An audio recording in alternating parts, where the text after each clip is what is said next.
राम वरिष्ठ हनुमान की जय, सीताराम भगवान की जय। सभी का एक प्रश्न था कि क्या हमारा अध्यात्म और मनोविज्ञान क्या ये एक ही चीज है या फिर इसमें कोई अंतर है या फिर दोनों में क्या समानता है। तो आपको एक चीज बताते हैं कि अध्यात्म का अर्थ ये होता है कि हमारी अंतरात्मा का अध्ययन।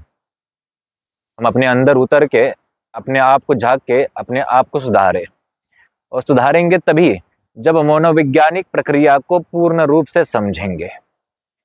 तो ये बात भी है कि अध्यात्म का जो रास्ता है ये वो मनोविज्ञान से ही गुजरता है, क्योंकि बिना मनोविज्ञान समझे हम कुछ भी नहीं कर सकते।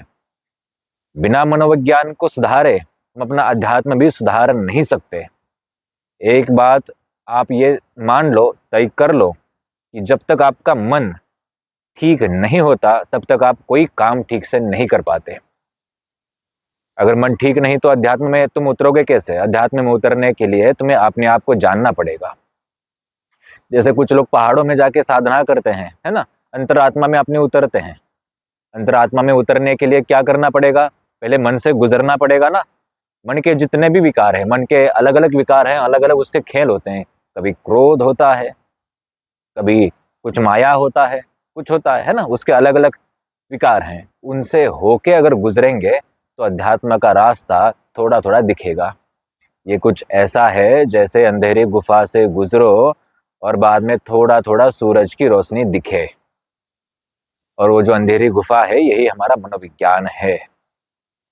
बहुत से लोग सीधा अध्यात्म में आते हैं और अध्यात्म में ध्यान करना, मंत्र जाप करना ये सब शुरू करते हैं, और फिर हाथ में कुछ रिजल्ट नहीं आता। जब हाथ में कोई परिणाम नहीं आता ठीक, तो वो समझते हैं कि अध्यात्म में कोई ऊर्जा नहीं होती, ये सब कपोल कल्पना है।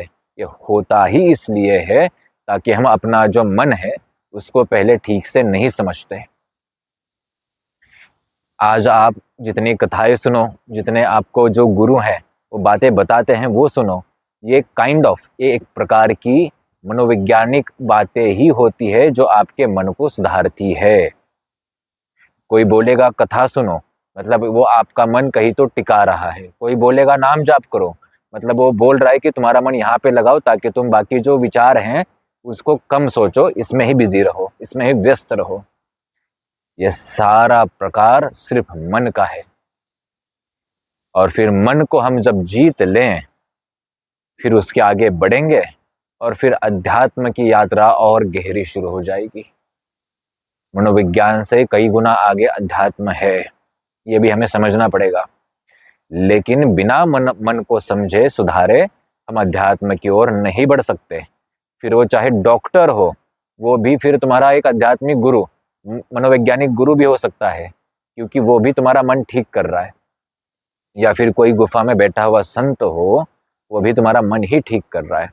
तुम जितने भी ग्रंथ है अपने वो निकाल के देखो, है ना, हमारे जितने भी सनातन के ग्रंथ हैं उनमें वही चीज ये बताइए ना जिसमें तुम्हारा मन थोड़ा विकारों से बचे। वही चीज बताई जिसमें तुम थोड़ा अच्छे कर्म करो, कुकर्म से दूर रहो।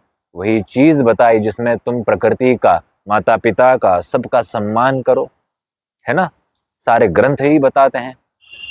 आज एक छोटी सी चीज समझें, हम प्रकृति के बीच में होते हैं, हम नदी को भी एक देवता मानते हैं, ताकि हमारा ये वहां पे मन ऐसा बने कि ये देवता है, इसे गंदा नहीं करना है, इसे भगवान की तरह पूजना है। ये भी एक मनोवैज्ञानिक प्रक्रिया ही है। तुम एक पेड़ को पूजते हो ताकि पेड़ के प्रति तुम सम्मान दो, ये भी एक मनोवैज्ञानिक प्रक्रिया ही है। और सनातन में मनोवैज्ञानिक प्रक्रिया का अहम रोल है।